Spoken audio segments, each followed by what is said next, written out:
వస్తే వాసుదేవ సార్. వాసుదేవ.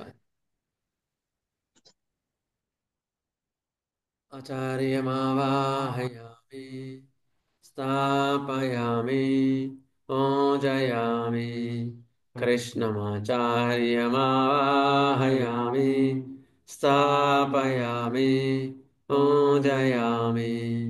అందరిలోనూ నిన్నే చూస్తూ అంతర్యామిగా దర్శిస్తాం. అందరి ద్వారా నిన్నే వింటూ ప్రణవంగా మేం భావిస్తాం. జీవుల సేవను కావిస్తూ నీ పద సేవను ఆశిస్తాం. నీవే నేనని దర్శిస్తూ జీవిస్తూ మేం తరిస్తాం. ఆచార్యమావాహయామి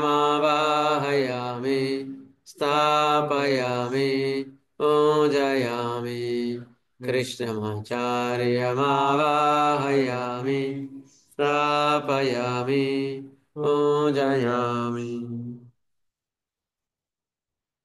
శుభోదయం అందరికీ.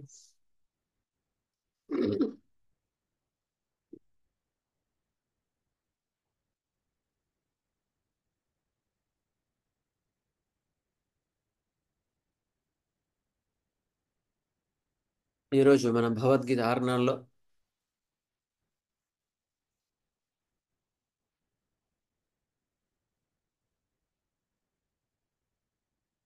283 అపరిచయం చదవాలి కదా.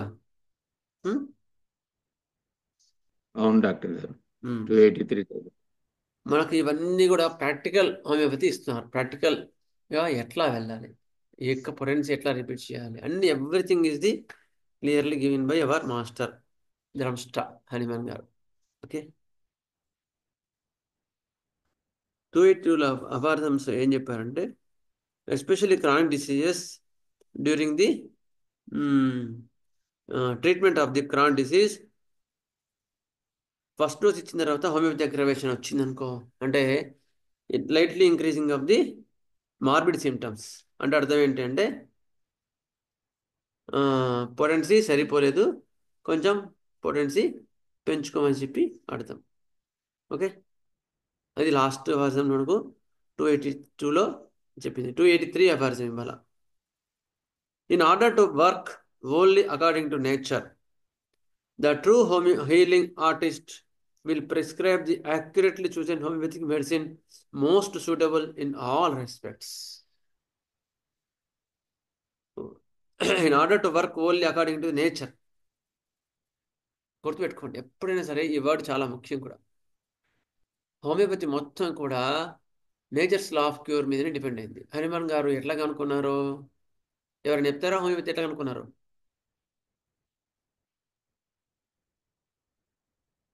చెప్పండి. సింకోనా బెరడ్ని వాడటం వలన ఆయన చదివాడు. ఆ బుక్ అవును, లో చదివి దాని వలన మనకి ఇది వస్తుంది అని అది ప్రయోగాలు చెప్ చేశాడు యాక్చువల్గా. కానీ ఎట్లా చేశాడు. కనుక్కున్నాడు అసలు? యాక్చువల్గా నేచర్స్ లా ఆఫ్ క్యూర్ ఎట్లా కనుక్కున్నాడు?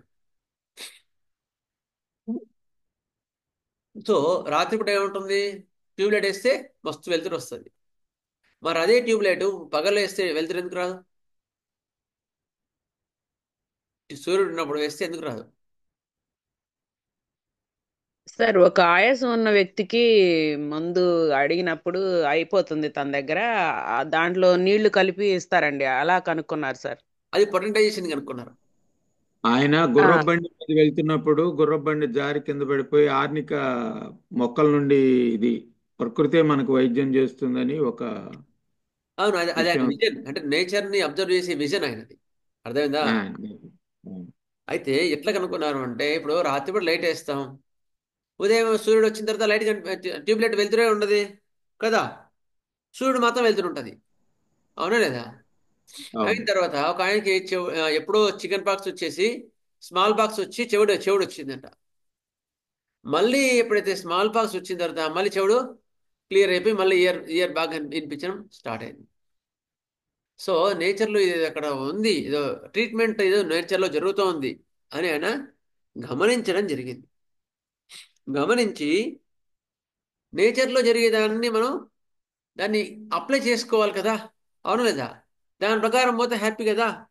అదనమాట. In order to work only according to nature, స్వభావం ప్రకృతి అయితే చేస్తుందో అది మన సంతోషం కోసం మనం ఇబ్బంది పెట్టకూడదు. దాని కోపం లేదు కదా మన మీద. సూర్యునికి మన మీద కోపమా, చంద్రుడికి మన మీద కోపమా? లేదు కదా. ఇంకా వాళ్ళకి ప్రేమ, యజ్ఞార్థ కర్మ కదా అవి చేసేది మనకి. అయితే అట్లా నేచర్ ప్రకారం మనం వైద్యం చేయాలంటే ఎట్లా అని ఫస్ట్ ఆలోచన జరిగింది. దాని తర్వాత సింకోన బార్క్ కానీ లేకపోతే ఈ ప్రొడెంటేషన్ కానీ ఇవన్నీ కూడా తర్వాత. In order to in order to work only according to nature, నేచర్ని గమనించాలి, బాడీ లోపల ఉండే నేచర్ని గమనించాలి.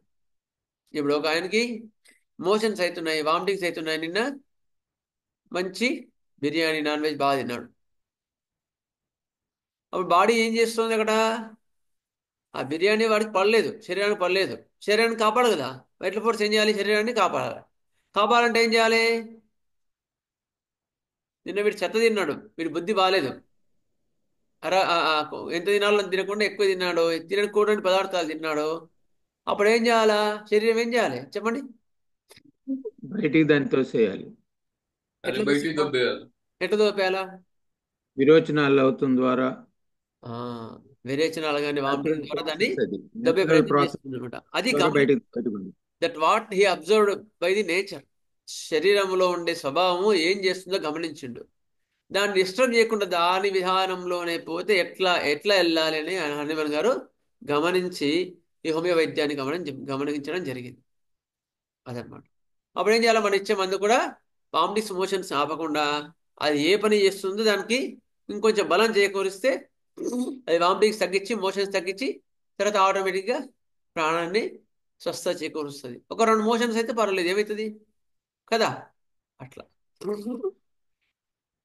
The true healing artist will prescribe the accurately chosen homeopathic medicine most suitable in all respects. ఒక మంచి హోమియో వైద్యుడు ఎప్పుడు కూడా అన్ని లక్షణ సముదాయానికి సరిపోయిన మందుని ఇస్తే చాలా మంచిది. గుర్తుపెట్టుకోండి, ఎంత వీలుంటే అంత లక్షణ సముదాయం. అంతేగాని ఈ ప్యాథాలజీకి ఈ మందు, ఈ ప్యాథాలజీకి ఈ మందు అనేది ఎప్పుడు పెట్టుకోకండి, గుర్తుపెట్టుకోండి. దానివల్ల బ్లండర్ మిస్టేక్స్ వస్తాయి.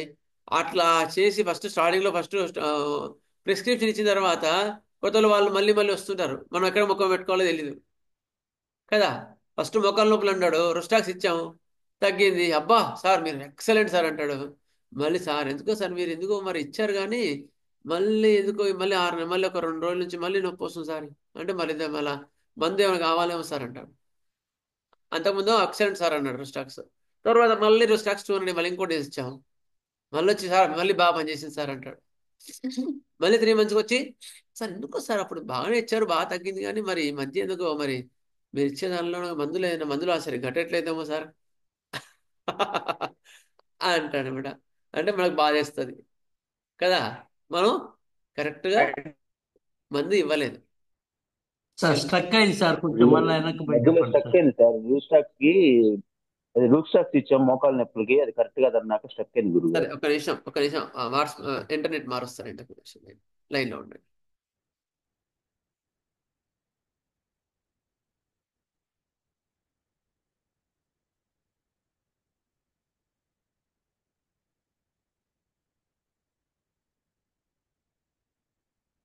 ఓకే.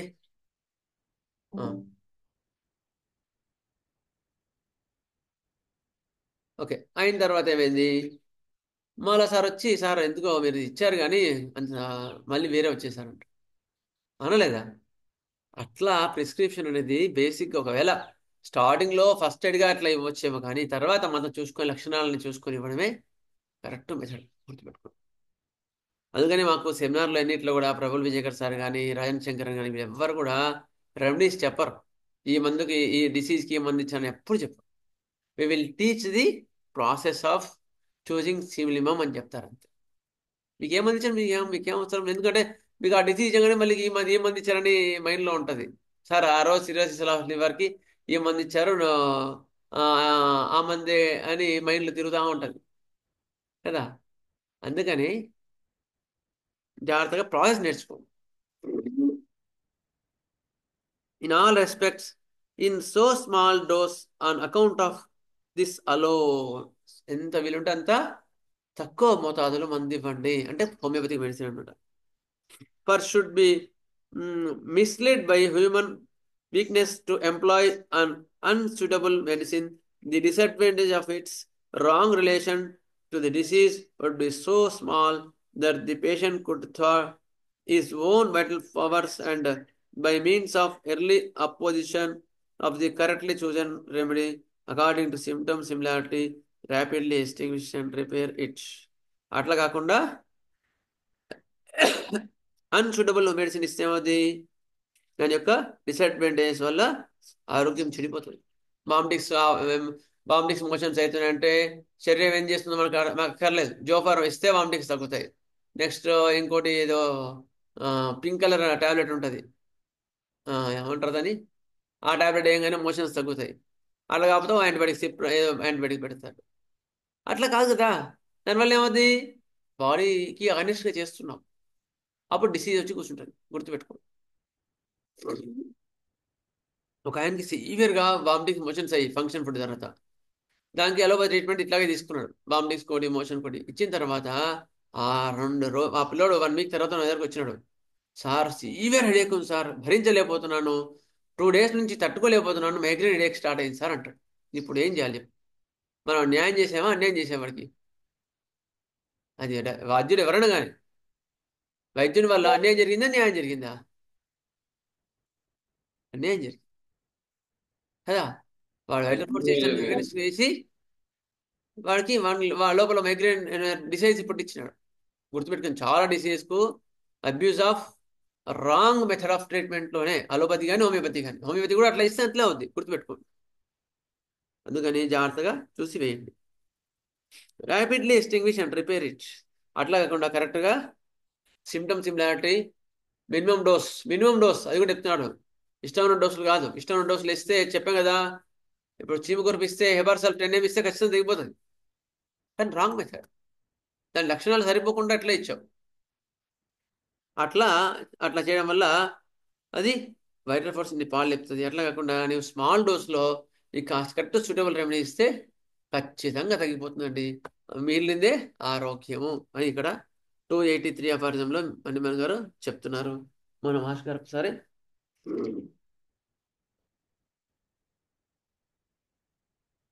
వైద్యం జరుగుతున్నప్పుడు చాలా ఎక్కువగా ఉన్నదని గ్రహింపబడడు.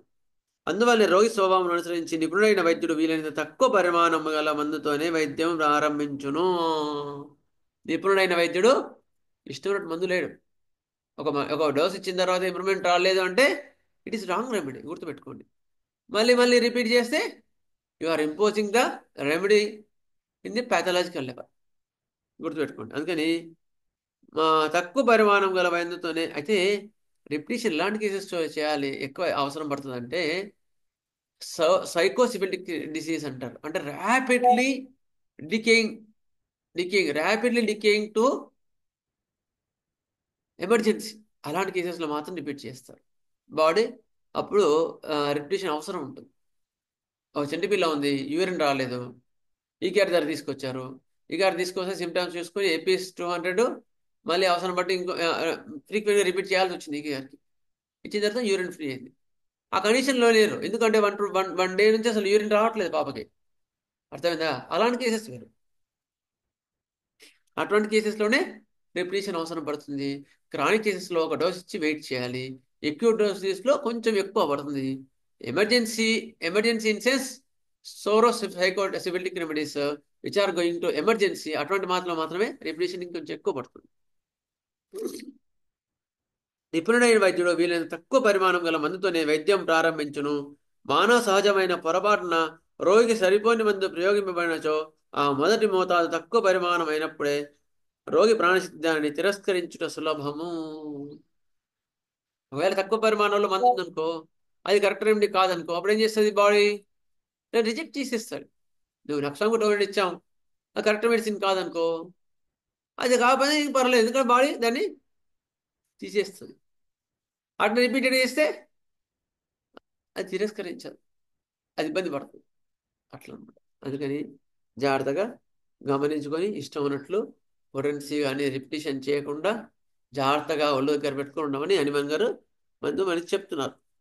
ఏం చెప్తున్నారు? పొరపాటున సహజమైన రోగికి సరిపోయిన మందు ప్రయోగింపబడినచో రోగి ప్రాణశక్తి దాన్ని తిరస్కరించడం సులభం కదా. అదే రక్షంగా డైలీ పొద్దున మధ్యాహ్నం రాత్రి ఇచ్చామనుకో వారం రోజులు, ఇది ఎక్కడ తిరస్కరిస్తుంది? తిరస్కరించలేదు. అది అదే తిరస్కరింపబడుతుంది వైటల్ ఫోర్స్. అందుకని జాగ్రత్తగా గమనించండి. ఓకే, ఏమైనా డౌట్ ఉందా ఇందులో ఎవరికైనా ఈ వర్జంలో?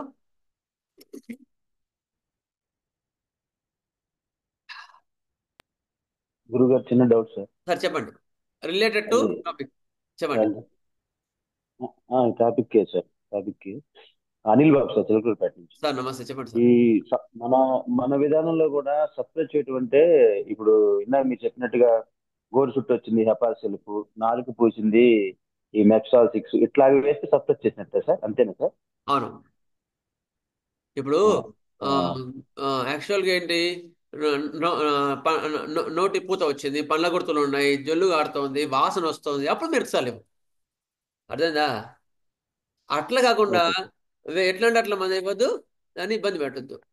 వేరే నోటి పూతకు చూసి కాలిబేకు ఆసిడ్ నటికం తట్టి చేయండి డోసు అట్లా అవన్నీ సప్రెస్ చేస్తాయి.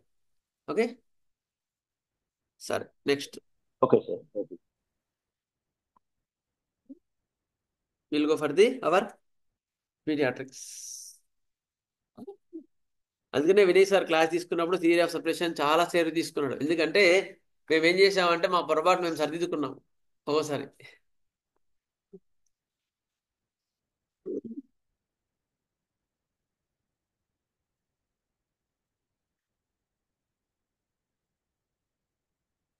ఓకే, సరే will go for the our paediatrics. ఎంతవరకు వచ్చాం పీడియాట్రిక్స్ లో? ఏడు పడుకున్నాం.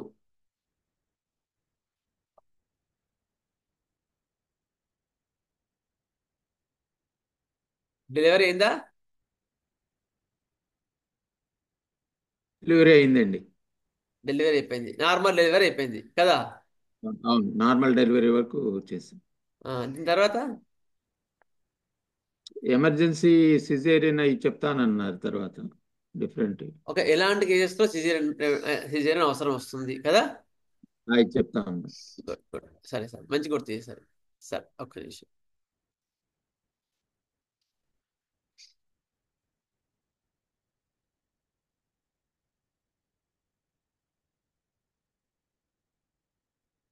నేను ఆల్రెడీ చెప్పుకున్నవే, చాలాసార్లు చెప్పుకున్నవే, ఇంకా వద్దు మళ్ళీ. నార్మల్ డెలివరీ సిజేరియన్ ఎక్కడ అవసరం పడుతుంది? సిజేరియన్ ఎక్కడ అవసరం పడుతుందంటే యాక్చువల్గా ఎక్కువ మటుకు హార్మోన్ ఇంజెక్షన్స్, ఐవీఎఫ్లు ఇవన్నీ ఇస్తారు చూసావా. ఐవీఎఫ్ ఇచ్చి అంటే మందిచ్చి ఈ ఏమంటారు యూరియా పిండి డిఏపి పిండి వేసి బాగా పండించిన పంటలో ఎంత బలం ఉంటుంది? ఉండదు, ఆర్టిఫిషియల్. అట్లా కాకుండా సహజంగా ఉండే వాటిలో బాగుంటుంది బలం. అట్లా నువ్వు ఐవీఎఫ్లో అట్లా ఇట్లా అంటే it is secondary are tertiary. అంటే ప్రాబ్లమ్ని రెక్టిఫై చేసుకోకుండా ఫలితాన్ని ఆశించడం. ఇద్దరి ఆరోగ్యాలు బాగుండాలి కదా, ఇద్దరి ఆరోగ్యాలు సెట్ చేసుకుంటే పిల్లలు ఆటోమేటిక్గా పుడతారు. ఎందుకు పుట్టరు కదా. ఇద్దరి ఆరోగ్యాలు ఆ, నాకు సెట్ చేసుకోవడానికి, ఆసనాలు చేయడానికి, ఆరోగ్యాన్ని సమకూర్చుకోవడానికి నాకు టైం లేదండి, నేను బిజీ షెడ్యూల్లో ఉంటాను, మరి కానీ పిల్లలు కావట్లేదు కనుక ఐవీఎఫ్కి వెళ్తున్నానంటే you are going in a wrong way కదా. అవునా లేదా? నాకు టైం లేదు సార్, మరి ఏం చేయమంటారు? నేను కలెక్టర్ అండి, నాకు టైం లేదు. నీ కలెక్టర్ అయితే నాకేమంటాడు భగవంతుడు కదా. ఎందుకు? నువ్వు నెక్స్ట్ జనరేషన్కి అన్యాయం చేస్తున్నావు. నెక్స్ట్ జనరేషన్కి పుట్టినప్పటి నుంచి పిల్లలు పాలు లేపుతున్నావు. ఎందుకు? ప్రెగ్నెన్సీలో ఎట్లా ఉండాలో అట్లా లేవు. You are not following the rules of the nature. Your occupation is different for you, it is occupation not for me. నీ యొక్క డ్యూటీ ఏంటి? నెక్స్ట్ జనరేషన్కి ఒక మంచి ఆరోగ్యవంతుని శరీరాన్ని ఇవ్వాలి కదా. అది చేయలేకపోతున్నావు. అలాంటి కేసెస్లో సిజేరియన్ అవసరం పడుతుంది. నెక్స్ట్, ప్రెగ్నెన్సీలో ఎక్కువ టెన్షన్స్ ఉండి ఎక్కువ బాధ నుండి తట్టుకోలేక అణిచిపెట్టుకుని ఉండి అటువంటి వాటిలో పిల్లలు బాగుండలేనప్పుడు కూడా అవసరం పడుతుంది.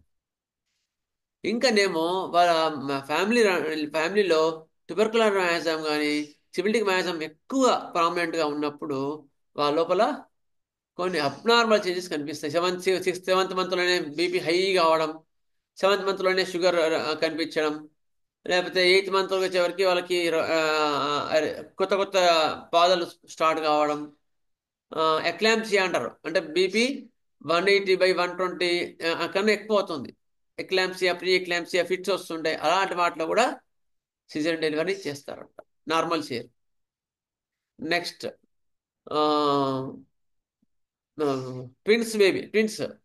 ట్విన్స్ ఉన్నప్పుడు కూడా సిజేరియన్ సెక్షన్ చేస్తారు, నార్మల్ చేయరు. ఎందుకంటే baby we should not lose the one baby. Normal delivery అటువంటి ఛాన్సెస్ ఉంటాయి కనుక దాన్ని మనం we can encourage that one. Twins ఉన్నప్పుడు కూడా నార్మల్ డెలివరీ కాకుండా సిజేరియన్ని మనం ఎంకరేజ్ చేయొచ్చు అవసరాన్ని బట్టి. నెక్స్ట్ ఉమ్మనీరు వెళ్ళిపోతుంది. మ్యాజం, సైకోటిక్ మ్యాజం కానీ సిబిలిటిక్ మ్యాజం అన్న ఫ్యామిలీస్లో ఉమ్మనీరు ముందే వెళ్ళిపోతుంది. అప్పుడు కూడా బేబీ ఇబ్బంది అవుతుంది కనుక మనం డెలివరీ చేయొచ్చు, సిజేరియన్ సెక్షన్ చేయొచ్చు. నెక్స్ట్ ట్యూబర్కులర్ మ్యాజం రన్ అవుతున్నప్పుడు ఏమవుతుంది, వాళ్ళు ముందే పుట్టడానికి ఎక్కువ చూస్తుంటారు. మెచ్యూర్ మొత్తం కాదు కానీ ముందు పడడానికి ట్రై చేస్తూ ఉంటారు. అలాంటి కేసెస్లో కూడా కొన్ని అబ్నార్మల్ కండిషన్స్ అనేది ఇట్లా ఉమ్మనీరు ముందు వెళ్ళిపోవడం కానీ, లేకపోతే ఎక్కువ డిసీజెస్ అవి ఇవి కనిపించడం కానీ అట్లా జరుగుతాయి. అబ్రప్ట్గా టక్కున అప్పుడే బ్లీడింగ్ కనిపించడం, ఇలాంటి కేసెస్లో ఆ డిసీజ్ పట్టుకొని మన సిజేరియన్ సెక్షన్ చేయాల్సి వస్తుంది. షుగర్ లెవెల్స్ హై అవుతుంటే కూడా ప్రెగ్నెన్సీలో ఇండ్యూస్డ్ షుగర్ లెవెల్స్ ఉంటాయి, అంటే ప్రెగ్నెన్సీలోనే షుగర్ వచ్చింది అంతకుముందు లేదంటే అలాంటి కేసెస్లో కూడా అవసరాన్ని బట్టి డెలివరీ చేయాల్సి వస్తుంది, caesarean section. Next baby wait ఎక్కువగా ఉంది. మామూలు 3 kg normal weight, good baby wait అంటే ఎంత, 2.5 అబౌవ్ ఉంటే గుడ్ బేబీ వెయిట్ అనమాట. అట్లా కాకుండా బాగా అమ్మో ప్రెగ్నెన్సీ అంటే మామయ్య నాకు చాలా ఇష్టం అండి అని కూర్చోబెట్టి బాగా పొద్దున సాయంత్రం తినడే పని, వేరే పని లేదు, కనీసం కాలు కూడా కదలనీయలేదు, అంత ప్రేమ భర్తకి. అయ్యేవారికి కనీసం శారీరక శ్రమ లేదు. అర్థమైందా?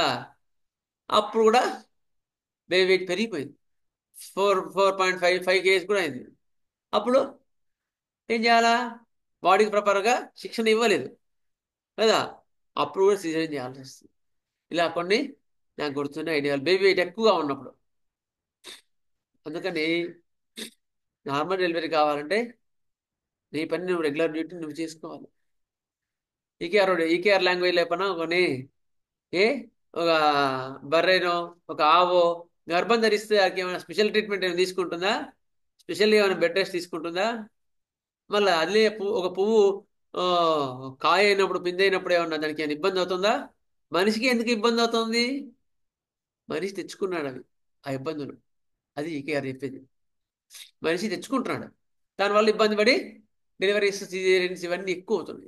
సో వీడి యొక్క యాటిట్యూడే, వీడి యొక్క ఆలోచన విధానమే ఇవన్నీ కూడా పెరగడానికి కారణం. ఓకే, అదనమాట. ఓకే, ఇది కొన్ని సిజేరియన్ డెలివరీ కావడానికి కొన్ని కారణాలు. ఓకేనా సార్? రామకృష్ణ గారు. ఓకే సరే, next.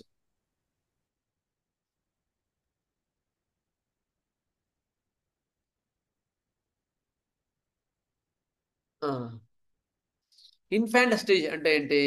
From birth to 1 year age.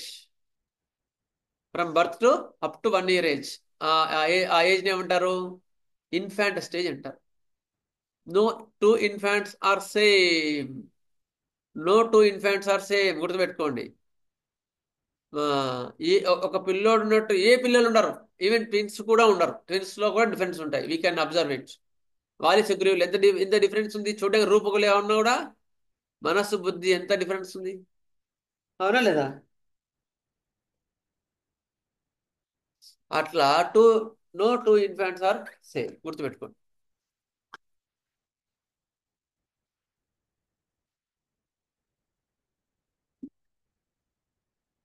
Identical twins అంటారు వాళ్ళని. అంటే ఒకటే అండం నుంచి స్పెర్మ్ 2 ఉన్నప్పుడు అండం నుంచి 2 శరీరాలు ఏర్పడతాయి ఒకటే అండం ద్వారా. అప్పుడు వాళ్ళని ఐడెంటికల్ ట్విన్స్ అంటారు. ఇద్దరు ఒకేలా ఉంటారు. అట్లా కాకుండా 2 అండాలు సపరేట్గా ఫలదీకరణ చెందితే అప్పుడు ఇద్దరు ట్విన్స్ ఉంటారు, ఒకలాగా ఉంటారు. దాని ఐడెంటికల్ ట్విన్స్ అంటారు వాళ్ళు. ఓకే? అట్లా అట్లా సృష్టి మొత్తంలో కూడా ఒక పిల్లోడు ఉన్నట్టు ఎప్పుడు ఇంకో పిల్లోడు ఉంటాడండి. మీరు కెంట్ గారు రాసిన లెక్చర్స్ ఆన్ హోమియోపతిక్ ఫిలాసఫీలో ఫస్ట్ చాప్టర్ చదవండి. ది సిక్ అని ఉంటుంది. యాక్చువల్గా వాడు పక్కుని కొరుకుతున్నాడు, గిచ్చుతున్నాడు అంటే వై అంటారు ఈ కెంట్ గారు. Why? That is the sickness in the person. You have to treat that one before establishing the disease.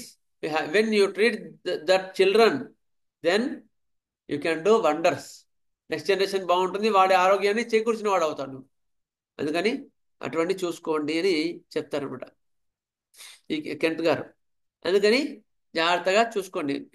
Why is abnormal, why is behaving in abnormal way, even though infant. పుట్టిన పిల్లలు కూడా తల్లి పాలు ఇవ్వడానికి late అయిందంటే ఏడ్చి ఏడ్చి ఏడ్చి ఏడ్చి గుక్క తిప్పుకొని మళ్ళీ తల్లి వచ్చి పాలు ఇచ్చినా కూడా తాగరు. ఏడుస్తూనే ఉంటారు, ఏడుస్తూనే ఉంటారు. మరి పాలు ఇచ్చిన సరే వంట చేసింది, పాలు పొంగిపోతుంది, ఎందుకని 1 నిమిషం ఆగి వచ్చింది అంతే, వినరు. అవునా లేదా? వాడు ఎంత 3, 4, 5 మంత్స్ కూడా ఉండవు, ఇంకా తాగడు. ఎక్కి ఏడుస్తూనే ఉంటాడు. మళ్ళీ నాన్న నాన్న ఏం కాదులే, సారీ నాన్న, నేను పాల కింద కొంచెం పని మీద లేట్ అయిందని కాసేపు వాడి గుజ్జగిచ్చి ఆడిచ్చి లాడిచ్చి పాలిస్తే అప్పుడు తాగుతారండి. మీరు అడిగితే కొంచెం తల్లులు చెప్తారు ఈ మాట. మీరు కరెక్ట్గా అబ్జర్వ్ చేసి వాళ్ళని అడిగితే కొందరు తల్లులు చెప్తారు. అంత మొండిగటం అనమాట వాళ్ళు. మొండిగా ఉండే పిల్లలు క్రీమిల్లా, ట్యూబర్కులం, ట్యూప్రమెట్, వీళ్ళందరూ కూడా అలాంటి పిల్లలు. అంటే ఇవే చాలా ఉన్నాయి. ఆబ్స్టినేట్ అనమాట. అక్కడ మనం చూసుకోవాల్సింది రెమెడీ కాదు, మొండి పిల్లలని చూసుకోవాలి.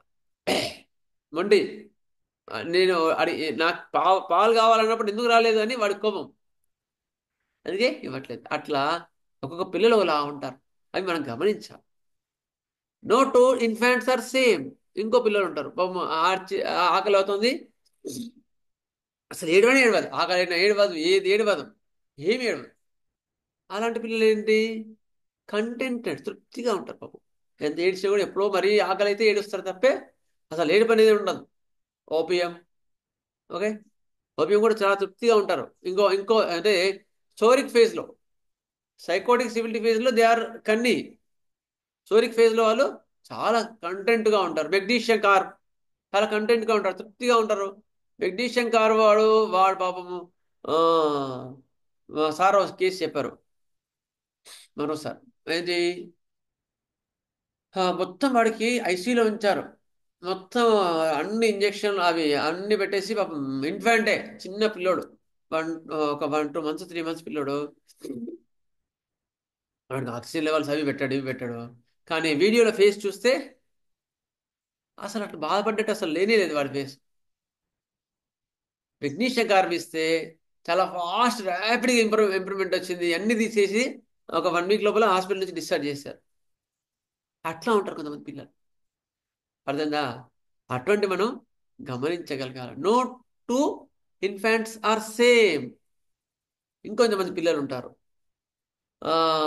పాపం వాళ్ళకి ఆకలి అవుతుంది కానీ వాళ్ళమ్మ రావట్లేదు, అందుకని అమ్మ అమ్మ అమ్మ అమ్మ అన్నట్టు వాడి మెల్లగా ఏడుస్తుంటారు. గొంతు కూడా పైకి రాదు, దీనంగా ఏడుస్తుంటారు. అలాంటి వాళ్ళు కొంతమంది. అలాంటి పిల్లలు ఇంకో రకం ఉంటారు, పల్స్టిల్లా, కార్సినోసిన్, నెక్స్ట్ ఇంకా ఇలాంటి మైల్డ్ రెమెడీస్ తీసుకోవచ్చు. అట్లా మనం ఇన్ఫాంట్స్లో గమనించాలి. వాళ్ళ ఏడుపుని బట్టి, వాళ్ళ లాంగ్వేజ్ని బట్టి, వాళ్ళ బిహేవియర్ని బట్టి మనం వాళ్ళు ఎట్లా ఉన్నారు, ఎలాంటి పిల్లలు వాళ్ళు, అవన్నీ కూడా గమనిస్తే మనకు వేరియేషన్ అనేది మనకు అర్థం అవుతుంది. ఇంకో పిల్లలు ఉన్నారు, ఇద్దరు ట్విన్స్. వాడిని ఎత్తుకుంటే వీడు ఏడుస్తాడు, వీడు ఎత్తుకుంటే వాడు ఏడుస్తాడు. వాళ్ళ అమ్మగిన వాడిని ఎత్తుకుంది అనుకో, వాళ్ళ నాన్న యాక్చువల్ ఏంటి, వాడు చిన్నపిల్లడు ఉదయం ఆడుకుంటుంటే ఏం చేసింది, ఒకరిని వాళ్ళ నాన్న ఎత్తుకుంది. నాన్న ఎత్తుకున్నంత సేపు బాగానే ఉంది, వాడికి కింద ఆడుకున్నవాడికి ఏం ఇబ్బంది లేదు, పైన ఎత్తుకున్నవాడికి ఇబ్బంది లేదు. వాళ్ళ నాన్న వచ్చి ఒకరిని ఎత్తుకుంది. అయిన తర్వాత ఏమైంది, వాళ్ళ అమ్మకి పని అయిపోయింది, వచ్చి కింద ఆడుకుంటుండే ఎత్తుకుంది ఆమె కూడా. ఎత్తుకున్నాగానే వాళ్ళ నాన్న ఎత్తుకున్నవాడికి బుగులు బుగులు అవుతుంది ఇక వాడికి వాడు ఏడుపడం స్టార్ట్ చేశారు. నన్ను ఎత్తుకో, మా అమ్మ వాళ్ళ అమ్మని ఏడుపను, వాళ్ళ అమ్మ దగ్గరికి పోయి ఏడుపు, నన్ను ఎత్తుకో, నన్ను ఎత్తుకొని ఏడుపు. ఎందుకు చెప్పండి? వాడు ఎందుకు ఏడుస్తున్నాడు అక్కడ? కంపారిజన్. జలసి, అసూయ. అసూయ. ఎందుకు నన్ను ఎత్తుకోవట్లేదు, వాళ్ళని ఎత్తుకుంది మా అమ్మ. అప్పటి నుంచి వీడికి బుగులు స్టార్ట్ అయింది. ఒక కేసు వచ్చింది బెంగళూరు నుంచి ఒకసారి, asthma case. First first baby వీడికి అసలు ఆయాసం లేదు, ఏం లేదు, ఆస్తమా లేదు. రెండో బేబీ పుట్టిన తర్వాత ఏమైంది, వాళ్ళమ్మ ఎప్పుడు వాడినే ఎత్తుకుంటుంది, వాడికి పాలిస్తుంది, వాడినే ఎప్పుడు ఉంటుంది, నేను చూసుకోవట్లేదు అని వాడి మనసులో. వాడు ఎంత బేబీ, 2 years బేబీ కూడా లేడు, 3-4 years బేబీ అనుకోవాడు. అప్పటి నుంచి వాడికి దమ్ము స్టార్ట్ అయ్యింది, విపరీతమైన ఆయాసం. అంతకుముందు లేనే లేదు, ఆయాసమే లేదు వాడికి. అప్పటి నుంచి వాడికి ఆయాసం స్టార్ట్ అయింది. జలసీ సిబ్లింగ్ బిట్వీన్ అంటే రూబ్రిక్ కూడా ఉంటుంది, చూసుకోండి మీకు కావాలంటే. రూపటిలో జలసీ సిబ్లింగ్ బిట్వీన్ అనే రూబ్రిక్ అప్పుడు నేను చూశాను. యాక్చువల్ నాకు అప్పుడైతే ఆయాసం మాత్రం మాకు తూజాలో తగ్గింది, కానీ ఆ రూబ్రిక్ అందులో ఉందో తెలీదు, నేనైతే అబ్జర్వ్ చేశాను. అట్లా చూసుకోవాలి. పిల్లోడే కదా వాడికి ఆయాసం అసలు కంప్లీట్ తగ్గిపోయింది. తూజా 30 మళ్ళీ 1-2 డోసులు పట్టింది అంతే. 200 కూడా వేసాను లేదు. ఎప్పుడో మళ్ళీ 1 year తర్వాత ఎప్పుడో మళ్ళీ కనిపించారు వాళ్ళు. సారీ మళ్ళీ ఆయాసం లైట్గా వచ్చిందంటే మళ్ళీ 200 వేస్తే కంప్లీట్ తగ్గిపోయింది. ఒక్క నిమిషం అంటే రూబ్రిక్ చెప్తాను. Symptoms jealousy,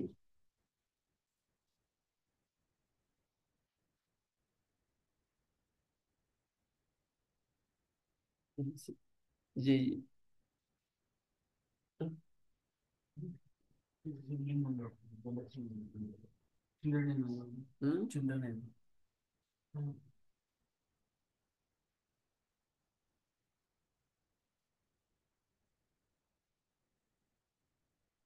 దొరకట్లేదా? అది సార్ అట్లా అట్లా మనం కంపేర్ చేసుకోవాలి. పిల్లల్లో అబ్జర్వ్ చేయాలి, వాళ్ళు ఎట్లా ఉన్నారు, వాళ్ళు ఎట్లా బిహేవ్ చేస్తున్నారు, ఇవన్నీ కూడా మీకు చాలా చాలా ముఖ్యం.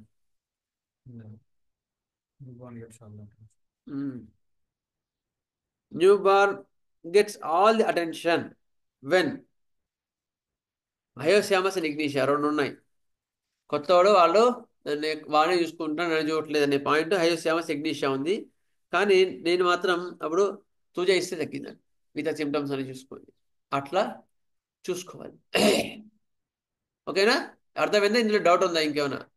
అంటే నార్మల్ ఇన్ఫాంట్ని మీరు ఎట్లా అబ్జర్వ్ చేయాలనే పాయింట్ కోసం ఇవన్నీ చెప్పాల్సి వచ్చింది. సార్ పిల్లల్లో ఎట్లా గమనించారు సార్ సిమ్టమ్స్ అని అడుగుతుంటారు కొంతమంది కదా. ఎట్లా గమనించాలి ఇన్ఫాంట్ స్టేజ్లో ఇవన్నీ కూడా 1 year ఏజ్ లోపలే నేను చెప్పినవి ఇవన్నీ కూడా. ఎవరైనా డౌట్ ఉన్నాయా? ఇంకేమైనా చెప్పాలా? ముందుకు వెళ్తాను నేను అందుకని. అర్థమైంది సార్, అర్థమైంది. Okay, clear. Next general management ఎట్లా చూసుకోవాలి. Development and maturation lifted. ముందు నార్మల్ చైల్డ్ చెప్పిన తర్వాత అబ్నార్మల్ చైల్డ్ చెప్తా, అర్థమైందా? ముందు ఎందుకంటే నార్మల్ చైల్డ్ చెప్పకుండా నార్మల్ చైల్డ్ ఎట్లా ఉంటాడో తెలియకుండా అబ్నార్మల్ చైల్డ్కు పోవద్దు. Whether it is normal or abnormal అనేది మనకు మైండ్లో ఉండాలి. సార్ మా పిల్లోడికి మా పక్క ఇంట్లో పిల్లోడు 1 year అయింది, వాడికి అప్పుడే మాటలు వస్తున్నాయి సార్, మా పిల్లడికి మాటలు రావట్లేదని వస్తారు కొంతమంది. అప్పుడు ఇవన్నీ తెలిసి ఉండాలి. తెలిస్తే అప్పుడు మీకు what is normal, what is abnormal అనేది మనకు అర్థమవుతుంది. అదే 3 years అయినా మాటలు అనుకో, ఇట్ ఈస్ అబ్నార్మల్. అట్లా చాలా మంది ఏం చేసుకుంటారు, కంపేర్ చేసుకుంటారు, వాడికి వాడికి అది అనలేదా అట్లా. అందుకని కొన్ని మనం నేర్చుకుంటేవి చేస్తాం. Development and maturation reflected by various mile stones attainment. Development and maturation అంటే ఫలవంతం కావడం. డెవలప్మెంట్ కావడం వేరు, అవి మెచ్యూర్ కావడం వేరు. మళ్ళీ ఒక ఆర్గాన్ని డెవలప్ కావడం, మళ్ళీ మెచ్యూర్ కావడం అంటే అది మళ్ళీ ఆర్గాన్ ఫంక్షన్ జరగడం. ఇవన్నీ కూడా వీటిని ఏమంటారు? మైల్ స్టోన్స్ అంటారు. మైల్ స్టోన్స్ అంటే ఏంటి? పిల్లడు నిలబడడం, దగ్గడం, అవన్నీ కూడా వస్తాయి, చెప్తాను ఇప్పుడు చెప్తాను. అవన్నీ కూడా మైల్ స్టోన్స్ ఆఫ్ లైఫ్ అంటారు. ఓకే, ఇంకొకటి డెలివరీ తర్వాత అబ్గార్ స్కోర్ అని ఒకటి చెప్పాలి, మీకు చెప్తా. అది ఒకటి ఉందా? అది నాకు గుర్తు చేయండి, లాస్ట్లో చెప్తా. మొత్తం అబ్గార్ స్కోర్ అంటారు, అది కూడా ముఖ్యం. డెలివరీ అయిన తర్వాత అబ్గార్ స్కోర్ చూసుకోవాలి, whether it is normal child abnormal child అనేది మనం కంపేర్ చేసుకోవాలి. అది చెప్పలేదు. Next rules. జనరల్ మేనేజ్మెంట్లో development and maturation reflected by various mile stones attainment. చాలా మైల్ స్టోన్స్లో ఇది ఉంటుంది. రూల్స్ ఆఫ్ డెవలప్మెంట్ ఎట్లా ఉంటుంది? మీకు పీడియాట్రిక్స్లో ఇది ఎంబ్రియాలజీ, పిండోత్పత్తి శాస్త్రంలో మీకు ఇవన్నీ కూడా రూల్స్ కనిపిస్తాయి. దాన్ని బట్టి హెరింగ్ లా, అది థియరీ ఆఫ్ సపరేషన్ కూడా తయారైంది. Okay. Rules of development. Cephalocaudal direction. First head start అయిందా, కాళ్ళు స్టార్ట్ అవుతాయా? చెప్పండి ఎవరైనా. ఫస్ట్ తల ఏర్పడుతుందా, కాలు ఏర్పడతాయా పిండం నుంచి? చాలా ఏర్పడుతుంది సార్. ఆ? కదా. మీరు డెలివరీ ప్రెగ్నెన్సీలో కూడా చూశారు చాలా ఫోటోలు. 3rd మంత్లో ఇంత తల ఉంటుంది కదా, తల ఇంత ఉంటుంది, అసలు కాళ్ళు లేవు, ఏం లేవు, తలనే ఇంత పెద్ద ఉంటుంది. 4th మంత్కి వచ్చేవరకు తల మెల్లమెల్లగా మెచ్యూర్ అయ్యి అంత అవసరం కూడా తగ్గిపోయి మెల్లగా 5th month, 3rd month, 4th month మెల్లగా కాళ్ళు ఏర్పడతాయి, చిన్న బడ్స్ ఏర్పడతాయి, తర్వాత కాళ్ళు ఏర్పడుతుంటాయి, తర్వాత కాళ్ళు పెద్దగా అవుతాయి. అట్లా డైరెక్షన్ ఆఫ్ డెవలప్మెంట్ ఇది సెఫాలో కాడల్ డైరెక్షన్. ముందు తల ఏర్పడిన తర్వాతనే మెల్లమెల్లగా పైనుంచి లంగ్స్ ఏర్పడతాయి. లంగ్స్, చెస్ట్, కడుపు ఇవన్నీ ఏర్పడిన తర్వాత కాళ్ళు చేతులు ఏర్పడతాయి. ముందే కాళ్ళు చేతులు ఏర్పడవు, గుర్తుపెట్టుకోండి. అట్లా this is the direction of development in the foetus. అయిన తర్వాత అందుకని హెరింగ్ లా ఏం చెప్పండి? ఒక కాన్స్టిట్యూషన్ లో మంది ఇచ్చిన తర్వాత ఏమవుతుంది హెరింగ్ లాలో? పైనుంచి కిందకి పెయింట్స్. ఎందుకు కింద నుంచి పైకి తగ్గొచ్చు కదా? ఎందుకు కింద నుంచి పైకి తగ్గొచ్చు అంటే కదా? పైన ఇంపార్టెంట్ కదా సార్, అందుకని డేంజర్ అవుతుంది పైకి వెళ్తే. అది కింద ఒకటి. ఇంపార్టెంట్. దాని శిశువు కాన్సెప్ట్ ఏర్పడడం తల నుంచి అవుతుంది కదా. అది శిశువు ఏర్పడడం మనందరం కూడా పై నుంచి కింద డెవలప్ అయ్యాం. అందుకని ఛానల్, వైటల్ ఫోర్స్ ఛానల్ కూడా పైనుంచి కిందికి ఉంటుంది. ఇప్పుడు నీళ్ళు ఇట్లా పోసామనుకో, కొండ పైనుంచి కిందికి వస్తాయి కదా, కింద నుంచి పైకి వస్తాయి నీళ్ళు? పోవు కదా. అట్లా ప్రాణశక్తి ప్రసారం ఎట్లా ఉందో దాని ప్రకారమే హీలింగ్ కూడా జరగాలి. Generally your remedy is right, otherwise it is wrong. ఎందుకు? మీరు కింది నుంచి పైకి పోవు కదా. ముందు కిందికి తగ్గాయి, పై తగ్గలేదంటే your remedies something wrong and you are near by, you can see, or your prescription is wrong, you can verify. ఇవన్నీ కూడా చూసుకోవాలి. దీన్ని బట్టే హెరింగ్ లా ఆఫ్ క్యూర్ ఇచ్చారు మనకి. హెరింగ్ మహాశయుడు దీన్ని బట్టి ఇచ్చినాడు, కానీ వేరే ఆయన ఇచ్చింది. సెఫాలో కాడల్ డైరెక్షన్స్, పైనుంచి కిందికి డెవలప్మెంట్ ఉంటుంది. అందుకని హెరింగ్ లా కూడా మనకి ఏం చెప్తారు, మీకు మంది ఇచ్చిన తర్వాత కూడా పై తగ్గి తర్వాత మెల్లగా కాలకు తగ్గుతాయి. Next proximodistal directions. దీన్ని ఇంకోలాగా చెప్పాలంటే సెంటర్ టు పెరిఫరీ. ముందు ఇక్కడ తగ్గి తర్వాత ఇక్కడ తగ్గుతాయి, ఇక్కడ ఏర్పడతాయి. ముందు తల మండం ఏర్పడిన తర్వాతనే కాళ్ళు చేతులు ఏర్పడతాయి. ముందు కాళ్ళు చేతులు ఏర్పడవు కదా. దాన్ని ప్రాక్సిమో డిస్టల్ డైరెక్షన్ డెవలప్మెంట్ ఎప్పుడు కూడా అట్లాగే. అందుకని హెరింగ్ లా ఏమంటారు? హెరింగ్ లా రెండోది ఏంటి చెప్పండి? ఒకటేమో అబౌ డౌన్ వర్డ్స్, రెండోది సెంటర్ టు పెరిఫరీ. లా ఎందుకు వచ్చింది సార్? సెంటర్ సర్కంఫరెన్స్ అంటారు సార్. ఎందుకు సెంటర్ లో వచ్చింది? వైటల్ ఆర్గాన్స్ ఉంటాయి. సెంటర్ అంటే vital organs. Okay. Baby develop అయ్యేది ఆ డైరెక్షన్ లో డెవలప్ అయింది. ఇది ముందు లంగ్స్, తల తర్వాత లంగ్స్, హార్ట్, లివర్ ఇవన్నీ కూడా ఇంప్రూవ్ వచ్చిన తర్వాతనే కాలు చేతులు ఏర్పడ్డాయి కదా. అందుకని proximodistal directions rules of development అట్లా డెవలప్ అయింది. కనుక అన్ని మంది ఇచ్చిన తర్వాత కూడా ఆ డైరెక్షన్లోనే వైద్యం జరగాలి. Then your remedies right.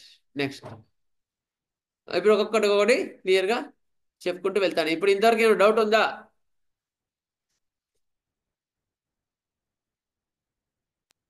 Doubt ఏంటి? అర్థమైంది సార్. Okay, clear. నెక్స్ట్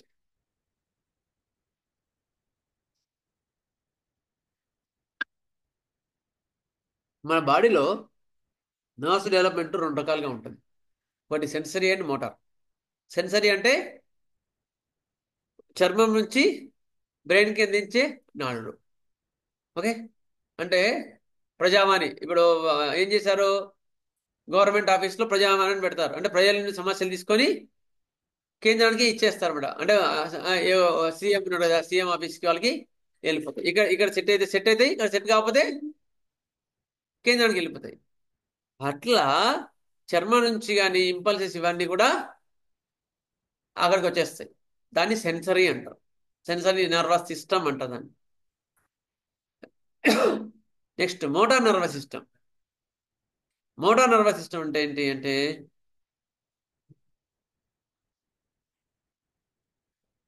పైనుంచి కిందికి వస్తాయి. ఒక అట్లా అక్కడ పలానా ఊర్లో ఇబ్బంది అట్లా ఉందా, సరే ఈ పలానా చేయండి, పలానా బెటాలియన్ అక్కడికి పోండి, అక్కడ వాళ్ళని ఇబ్బంది పెడుతున్నారు కదా, మనని ఇబ్బంది పెట్టకుండా జాగ్రత్త కాపాడండి అని పైనుంచి ఆదేశాలు వస్తాయి కదా, వాటిని వీళ్ళు పాటిస్తారు. వాటిని మోటార్ సిస్టమ్ అంటారు. అర్థమైందా? ఇప్పుడు sensory motor nervous system, motor nervous system అంటే అర్థమైందా?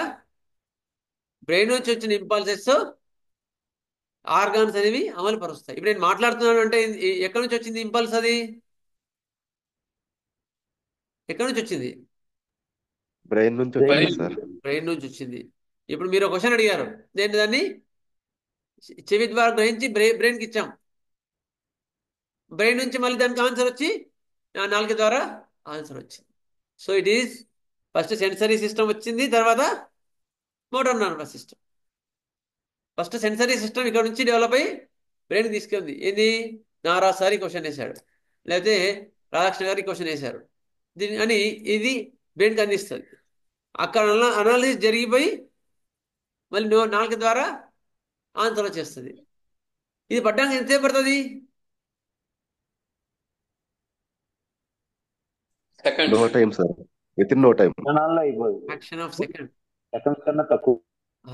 అంటే మన బాడీ ఎంత యాక్టివ్, గుర్తుపెట్టుకోండి, it is super computer.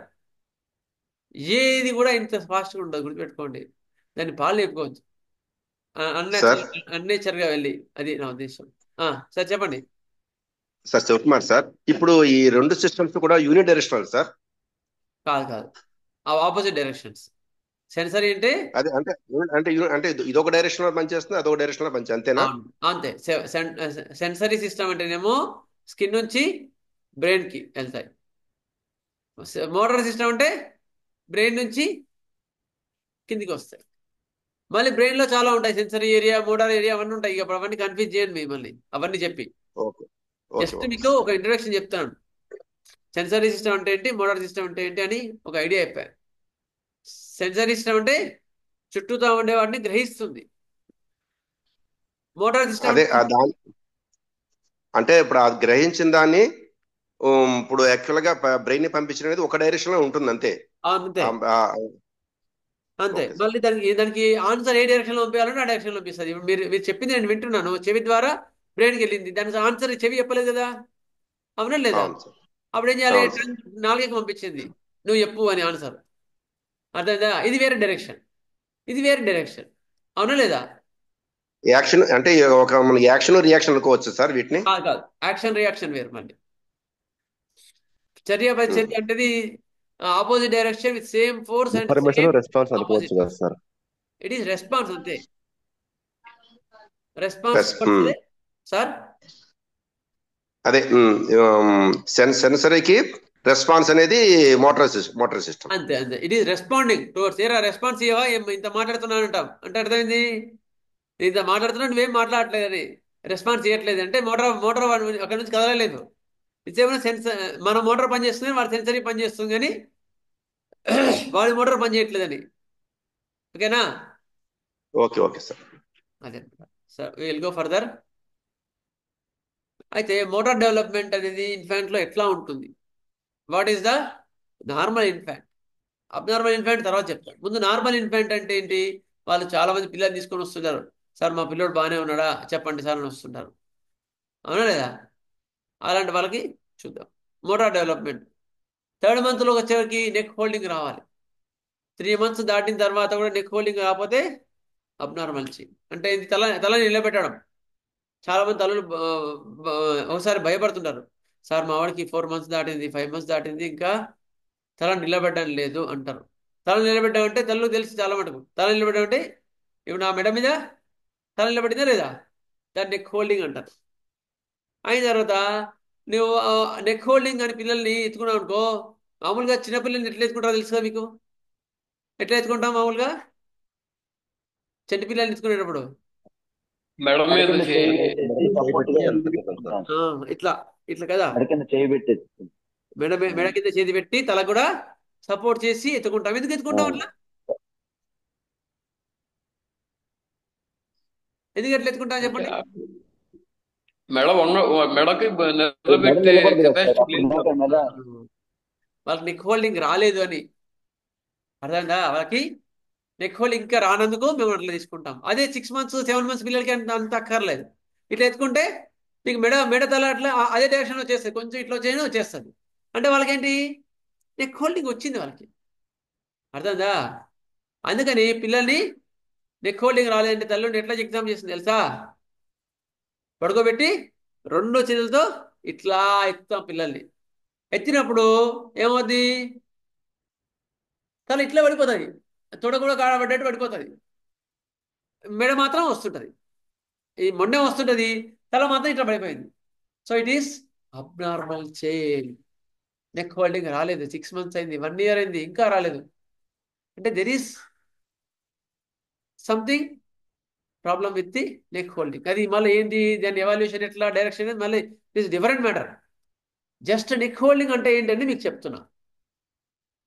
Neck holding అనేది థర్డ్ మంత్ లోపల రావాలి. కొందరు 2nd month లో వస్తుంది, కొందరు 2.5 months లో వస్తుంది, జనరల్గా 3rd month లో వస్తుంది. అది మ్యాజం పరంగా మనం చెప్పుకోవచ్చు. ట్యూబర్కులర్ మ్యాజం అనేది కొంచెం ముందు రావచ్చు, ఎందుకంటే వాళ్ళకి తొందర ఎక్కువ. అదే సోరిక్ వాడికి ఆప్టిమం కరెక్ట్ టైంకి వస్తుంది, కొంచెం ముందుకు రావచ్చు. సైకోడిక్ వాడికి బద్ధకంగా వస్తుంది, కొంచెం టైం పడుతుంది. మరి 3rd month మరి 3.5 months కావచ్చు, 4 months కావచ్చు. అట్లా మ్యాజం దేర్ ఇట్ రన్స్. గుర్తుపెట్టుకోండి, ఎవ్రీవేర్ మ్యాజం విల్ బి ఆన్సర్డ్.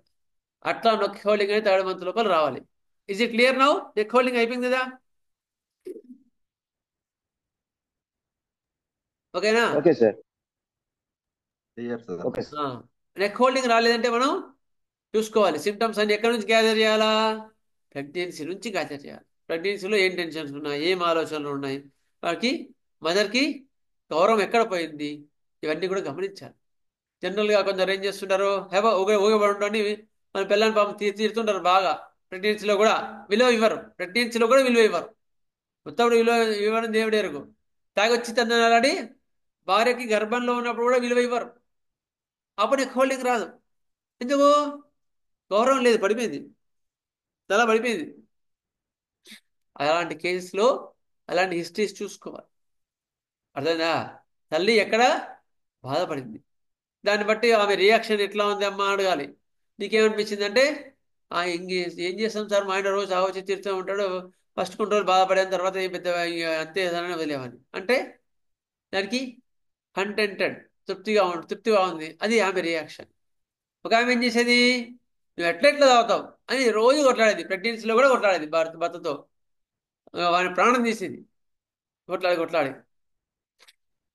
అలాంటి వాళ్ళు ఒంటి గటమని అటువంటి పాయింట్స్ తీసుకో. ప్రెగ్నెన్సీలో reaction, what is their reaction? Anger is her reaction. Quarrelsome lady అనమాట. అట్లా ఆమెకు కూడా అక్కడ ఏమైంది, గౌరవం పోయింది. అక్కడ ఇది వాడు తాగి తందనాలు ఆడుతున్నాడు ఊరు బయట, ఊర్లో రోడ్డు మీద తాగి తందనాలు ఆడుతున్నాడు, ఈమెకి ఈగో ఎక్కువ. అట్లా మీ ఆయన వచ్చి తాగి తందనాలు ఆడుతున్నాడు, కింద పడుతున్నాడు, ఈమెకి వెంబడే పాపం ఈమెకి ఏం స్టార్ట్ అయ్యి, పెద్ద అయిన తర్వాత బోన్స్ పెయిన్ స్టార్ట్ అయ్యి. అర్థమైందా? ఎందుకు స్టార్ట్ అయ్యి? వాళ్ళ ఆయన తాగి తందనాలు ఆడుతున్నాడు రోడ్డు మీద, ఈమె అసలు చాలా జెంటిల్గా ఉంటుంది, చాలా ప్రైడ్గా ఉంటుంది. నాకు మోకాళ్ళ నొప్పులు వచ్చేసి బోన్ పెయిన్స్ వస్తున్నాయి. ఎందుకు? All are directed towards her esteem, గౌరవం పోయింది. Always bones for esteem. మనకు బిల్డింగ్ ఎట్లా నిలబడుతుంది? రాడ్స్ వల్ల, పిల్లర్స్ వల్ల కదా, అవునా లేదా? అట్లా మనం గౌరవం మీద నిలబడతాం. నెక్ హోల్డింగ్ ఎందుకు పోయింది అంటే, గౌరవం పోయే పనులు జరిగినాయి మదర్కి ప్రెగ్నెన్సీ టైంలో. ఏం జరిగినాయని అప్పుడు మెల్లమెల్లగా మీరు క్లియర్ చేసుకుంటూ వస్తే అప్పుడు కొన్ని పాయింట్స్ చెప్తే దాని ప్రకారం అవి రియాక్షన్ అలా కాక పిల్లలు పుట్టిన వెంటనే ఏడుస్తూ మెడ వెనక్కి వేస్తూ ఉంటే పుట్టిన వెంటనే కూడా అప్పుడు అప్పుడు చూసుకోవాలి. ఏం అది చేద్దాం? అప్పుడు అబ్నార్మల్ చైల్డ్ ఏం కాదు, నార్మల్ చైల్డే. నెక్ హోల్డింగ్ నార్మల్ పుట్టంగానే చైల్డ్. రాదు, పుట్టంగానే రాదు. థర్డ్ మంత్ తర్వాత వస్తుంది. థర్డ్ మంత్ అప్ టు ఇటు 15 days అటు ఇటు రావాలి నెక్ హోల్డింగ్, లేకపోతే అబ్నార్మల్ చైల్డ్ అనమాట. ఓకేనా అండి? నెక్స్ట్ 5 monthsకి రూల్స్ ఓవర్. మా వాడు ఇంకా పొర్రలేదండి అంటుంటారు వచ్చి తల్లులు డాక్టర్ దానికి. అంటే ఎన్ని నెలలు రావాలి పొర్రడం? 5th monthలో రావాలి, అవునా లేదా? అందుకని మనకు ఒక ట్రెడిషన్ ఉంది. ఏ ట్రెడిషన్ చెప్పండి? అన్ని వస్తువులు పెట్టేసి వాడి బారసాలు సార్, ఆ? బారసాలు సార్, బారసాల బారసాలు అన్నప్రాసన చేస్తారు. సార్, అన్నప్రాసన అన్నప్రాసనకి అన్నప్రాసన. అన్నప్రాసన రోజే ఇంకోటి చేస్తారు. ఏమంటారు దాని పేరు? నాకు ఐడియా ఉంటుంది. అన్ని వస్తువులు పెట్టేసి ఉదయం భాగవతం, గోల్డ్, చాకు అన్ని పెట్టేసి ఇష్టం తీసుకోమంటారు. అదే అన్నప్రాసనే సార్. అన్నప్రాసన రోజే చేస్తారు. అన్నప్రాసన అన్నప్రాసన అన్నప్రాసన కాదు కానీ అన్నప్రాసన రోజు చేస్తారు ఆ పని, అవునా లేదా? అన్నప్రాసన అంటే అన్నం పెట్టడం. అయితే అదే అన్నప్రాసన రోజున అదే రోజున అన్నం అన్నం ముట్టించేసి తర్వాత ఇది కూడా కార్యక్రమం చేస్తారు. అవును, ఆ రోజే చేస్తారు. ఈ కార్యక్రమం పేరు వేరే ఆ ఉంది కానీ సంత పేరు అనుకున్నారు సార్. అట్లా. అయితే దాన్ని రోల్స్ ఓవర్ అంటారు. అది ఏ మంత్లో చేస్తారు? 5th monthలో 6th monthలో చేస్తారు. ఎందుకు? వాడు పొర్లి ఏదో ఒక ఐటమ్ తీసుకోవాలి, వాడు నచ్చింది, వాడి స్వభావాన్ని పట్టింది, మళ్ళీ అది వేరే యాక్చువల్గా. కానీ మనం మెడిసిన్గా చెప్పుకోవాలంటే మా పిల్లోడు దొగ్గట్లేదండి, 6 months అయినా దొగ్గట్లేదంటే ఇట్ ఈస్ అబ్నార్మల్. అది తెలుసుకోవడానికి ఆ ట్రెడిషన్ పెట్టారు మన వాళ్ళు, గుర్తుపెట్టుకో. ఆ ట్రెడిషన్ ఎందుకు పెట్టారు ఆ రోజే? అన్నప్రాసన రోజు ఎందుకు పెట్టారు? అదే 9th month తర్వాత పెట్టవచ్చు కదా, అవునా లేదా? పిల్లోడు పొర్లుతున్నాడా లేదా ఆయన ఎట్లా తెలుసుకోవాలా? అది తెలుసుకోవడానికి ఆ యొక్క ట్రెడిషన్ పెట్టారు మన వాళ్ళు. దాన్ని బట్టి వాడు పొరలేదనుకో అబ్నార్మల్ వాడు కనీసం పొరలను రావట్లేదు. అది రావాలంటే 5th month, అంటే ఆ కార్యం ఎప్పుడు కూడా 5th month తర్వాతనే చేయాలి, గుర్తుపెట్టుకోండి. అన్నప్రాసన కానీ ఇప్పుడు చెప్పిన మన ఈ కార్యక్రమం కానీ 5th month తర్వాతనే చేయాలండి. 5th month లోపు చేయొద్దు, ఎప్పుడు గుర్తుపెట్టుకోండి. ఎంత బక్కగా ఉన్నారని కొంతమంది పిల్లలు వచ్చి, సార్ మా వాడు బక్కగా ఉన్నాడు, 4th monthలో అన్నం పెడతామా సార్ అంటే వాడిని నాశనం చేసినట్టు లెక్క కదా. అంటే ఈవెన్ సెర్లాక్ డబ్బాలు వాటి మీద కూడా క్లియర్ రాసి ఉంటుంది, mother feeding is healthy and 6 months తర్వాతనే మీరు ఇవన్నీ స్టార్ట్ చేయాలని రాసి ఉంటుంది క్లియర్. చూడండి, 6 months తర్వాతనే స్టార్ట్ చేయమని రాసి ఉంటుంది. అది ఆ డబ్బా తీసుకొని మనం చదవకుండా దాన్ని వాడుతూ ఉంటాం. అందుకని 5th month తర్వాత ఈ రోల్స్ ఓవర్ అనేది రావాలా. ఇది పొర్రడం. అందుకే సార్ 6వ నెల 6వ రోజు చేస్తారు, జనరల్ గా 6వ నెల తర్వాత చేస్తారండి. ఎందుకంటే ఆడపిల్లలకి 8వ నెలలో చేస్తారు, అదో సెంటిమెంట్ కావచ్చు, వాట్ ఎవర్ ఇట్ ఈస్. 6వ నెల మగపిల్లలకి 6వ నెల 6వ రోజు యాక్చువల్ అంటారు, అయితే ఆడపిల్లలకి 8వ నెల. ఎవరికైనా 6 నెలలు చేయాలి. సరే, మన ట్రెడిషన్లో ఎట్లా ఉందో అంటే ఒక్కొక్కరి దగ్గర ఉంటుంది, మా దగ్గర మాత్రం అట్లా ఏం లేదు, ఎవరైనా ఒకటే. 6వ నెలలో వాళ్ళకి అన్నం పెట్టాలి కదా. వాళ్ళకి అప్పటి నుంచి మెదర్ సరిపోదు, ఫీడింగ్ డెవలప్మెంట్ మారుతూ ఉంటుంది 6 months తర్వాత. అందుకని అన్నప్రాసన 6వ నెలలో చేసి వాళ్ళకి మెల్లమెల్లగా ఫస్ట్ అది మళ్ళీ మీకు వీనింగ్ అంటారు, అది మళ్ళీ వేరే టాపిక్ నేను తర్వాత మళ్ళీ చెప్తా. వీనింగ్ అంటారు. 6 months తర్వాత అన్నప్రాసన చేసి అన్ని పెడతారు. సో 6 months లోపల మనకి పొర్లడం రావాలి పిల్లలకి, దాన్ని రోల్స్ ఓవర్ అంటారు. Okay, is it clear now? Next okay sir, అర్థం. సిక్స్త్ మంత్కి వచ్చేవరకు ట్రైపాడ్ అంటారు. అంటే ఇట్లా దుగ్గాల మీద ఇట్లా కూర్చోండి, మీకు వస్తుంది చూపి, మీకు ఇట్లా దీన్ని ట్రైపాడ్ అంటారు. 6 months ఎట్లా కూర్చున్నాడు వాడు? కూర్చున్నా లేదా? కనిపించిందా? కూర్చున్నాడు సార్, కూర్చున్నాడు సార్, సపోర్ట్ చిన్నగా కూర్చున్నాడు. దీన్ని ట్రైపాడ్ పొజిషన్ అంటాడు. వీడికి నెక్ హోల్డింగ్ అయిందా లేదా? నెక్ హోల్డింగ్ అయిందా వీడికి? అయింది సార్, అయింది హోల్డ్ సార్. అయింది సార్. అయిన తర్వాత వీడు ఎట్లా కూర్చున్నాడు? ట్రైపాడ్ మీద కూర్చున్నా లేదా? ట్రైపాడ్ అంటే ఏంటి? కూర్చున్నాడు సార్. 3 కాళ్ళు ఇట్లా, దీన్ని ట్రైపాడ్. ట్రై అంటే 3, ఇట్లా కూర్చున్నాడు వాడు, అవునా లేదా? చేతులంతా ఒకటి, ఒక కాలు ఇంకో కాలు, ఇట్లా కూర్చున్నాడా లేదా? అవును ఇది సార్, clear? అవును సార్. అది 6 months లో రావాలి.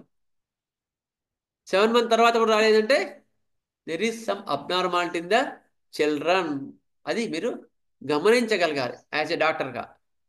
మనందరం డాక్టర్ లేదు ఇక్కడ, అందుకని చూసుకోవాలి ఇలాంటివి.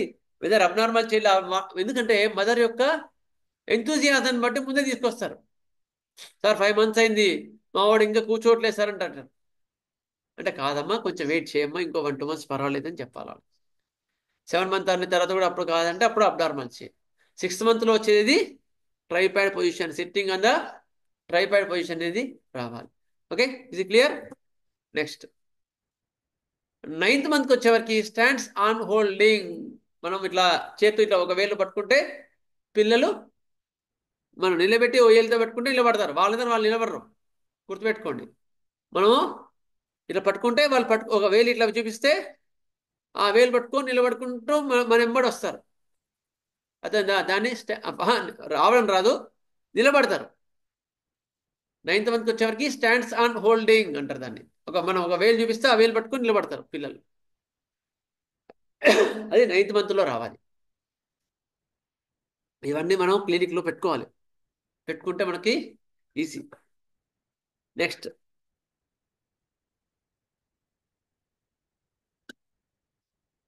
12th monthకి వచ్చేవారికి స్టాండ్స్ వితౌట్ సపోర్ట్. సపోర్ట్ ఏం లేకుండా నడవగలుగుతారు, నడవగలరు, సారీ, నిలబడతారు. అప్పుడు మనం ఏం చేస్తాం, ఇట్లా పట్టుకొని ఇట్లా వదిలిపెడుతూ ఉంటాం పిల్లల్ని.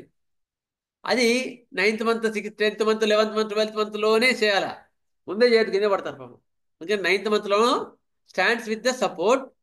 12th monthకి వచ్చేవారికి స్టాండ్స్ వితౌట్ సపోర్ట్.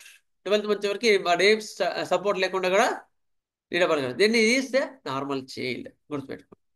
15 monthsకి వచ్చేవరకు వాక్స్ అలోన్, మెల్లగా నడవడం మెల్లగా స్టార్ట్ చేస్తారు. 5th month అంటే సంవత్సరం మీద 3 నెలలు. ఆ సంవత్సరం మీద 3 నెలలకి వాళ్ళకు మెల్లగా తప్పడుగులు వేయడం స్టార్ట్ అవుతుంది.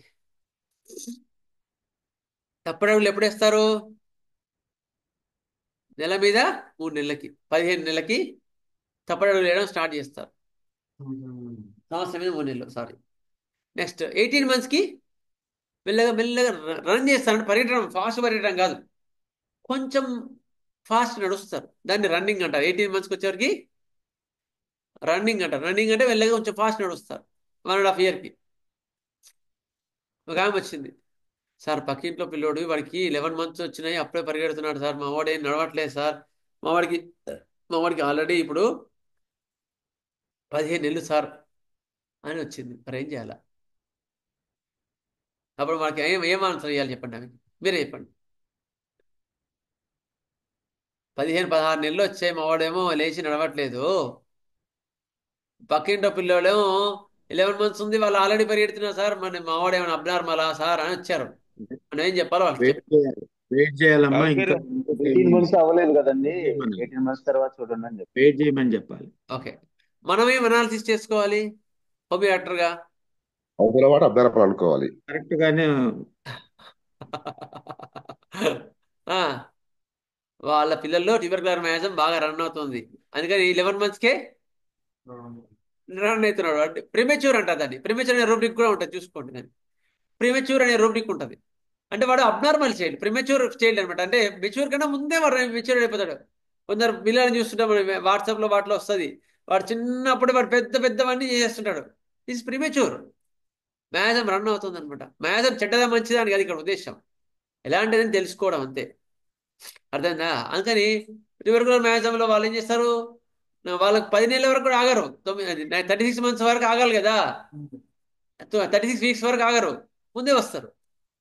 ప్రీమెచ్యూర్ 7th month డెలివరీ అంటారు వాళ్ళ పిల్లల్ని. వాళ్ళు కూడా ట్యూబర్కులర్ ఫ్యామిలీలో ఎక్కువగా రన్ అవుతుంటాయి.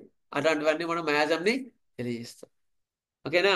అందుకని 18 months వరకు కొంచెం నడుస్తారు, ఫాస్ట్ నడుస్తారు. 2 yearsకి వచ్చేసరికి wack up and down stairs. 2 yearsకి వచ్చేసరికి మెట్లు ఎక్కడం దిగడం అన్నీ చేస్తుంటారు. ఇవన్నీ కూడా మోటార్ డెవలప్మెంట్కి వెళ్ళి మనం జాగ్రత్తగా గమనించుకోవాల్సింది. డిలైన్ వాకింగ్ చూడరా, అర్థమైందా? అది మనం ఒక నార్మల్ చైల్డ్ని చూసుకోవాల్సిన పద్ధతి. అయిన తర్వాత సార్ సార్ చెప్పండి. ఈ మోటార్ డెవలప్మెంట్ లో ఓన్లీ ఇప్పుడు అంటే ఇప్పుడు లెగ్స్ ఫిజికల్ ఇదేనా సార్? మాట కూడా వస్తుంది సార్ మోటార్ డెవలప్మెంట్ లో? మాట మళ్ళీ వేరే వస్తుంది, అది వేరే చెప్తాం మళ్ళీ. ఓకేనా సార్? ఓకే ఓకే అలాగే సార్. ఇది ఓన్లీ ఫిజికల్ బాడీ డెవలప్మెంటే చెప్పింది. మళ్ళీ అలాగే తర్వాత సార్. ఏ టైంలో ఏ మంత్ లో ఏ మాటలు వస్తాయని కూడా మళ్ళీ నెక్స్ట్ క్లాసెస్ లో చెప్తాను నేను. అయితే ఒకవేళ మనం ఈ చదువుకున్న ఇందులో third month neck holding, fifth month rolls over, sixth month sitting and tripod, ninth month కి stands with with with with support, 12th month వచ్చరికి వితౌట్ సపోర్ట్, 15 మంత్స్ అంటే సంవత్సరం మీద 3 నెలలకి వాక్స్ అలోన్, 18 మంత్స్ 1.5 year కి రన్స్, ఇవన్నీ కూడా వచ్చారనమాట.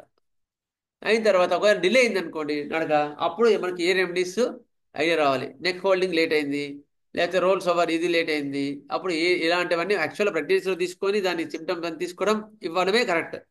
ఒక ఐడియా జస్ట్ నాకు డెవలప్మెంట్ అరెస్ట్ కాల్కేరియా వస్తాయి. కాల్కేరియా గ్రూప్ చాలా first and foremost drug we have to think of.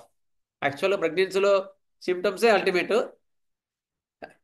ఇది కొన్ని ఒక ఐడియా అంతేగాని ఈ మందులు అని కాదు. Calcarea phos, calcarea fluor, calcarea carbo, ఇవన్నీ కూడా మోటార్ డెవలప్మెంట్ డిలేలో మనకు వచ్చే రెమెడీస్ అనమాట. సైలీషియా రెండో రెమెడీ.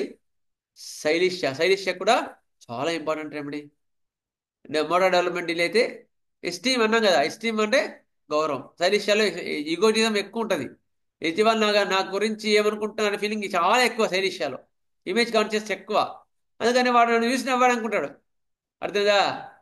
అలాంటి నేచర్ ఎక్కువ మటుకు సైలీషియాలో ఉంటుంది. అర్థమైందా? అటువంటి గౌరవం పోయిందని మదర్ ఫీల్ అవుతుంది. డెల్యూషన్ షీఈస్ స్కార్డ్, నాకు గౌరవం లేదని ఫీల్ అయింది. సిచ్యుయేషన్ ఎట్లా ఉన్నా కూడా ఆమె ఫీల్ అయింది. దాన్ని బట్టి సైలీషియా అదొక రెమెడీ, మంచి రెమెడీ. నెక్స్ట్ అగారికస్లో కూడా మోటార్ డెవలప్మెంట్ ఉంటుంది. అక్కడ delay in walking and talking రెండు డిలే ఉంటాయి. అక్కడ అగారికస్లో కూడా delay in walking and talking. Next నాట్రమోర్లో కూడా ఎక్కువ mostly delay in talking not walking. కొన్ని కేసులో మోటార్ డెవలప్మెంట్లో నాట్రమోర్ కూడా తక్కువ వస్తుంది, కానీ తక్కువ వస్తుంది. నెక్స్ట్ బెరెటా కార్ వాడు కూడా చాలా స్లోగా డెవలప్మెంట్ ఉంటుంది. చాలా అసలు డెవలప్మెంట్ లేని కోర్స్ కూడా కొన్ని కేసెస్లో.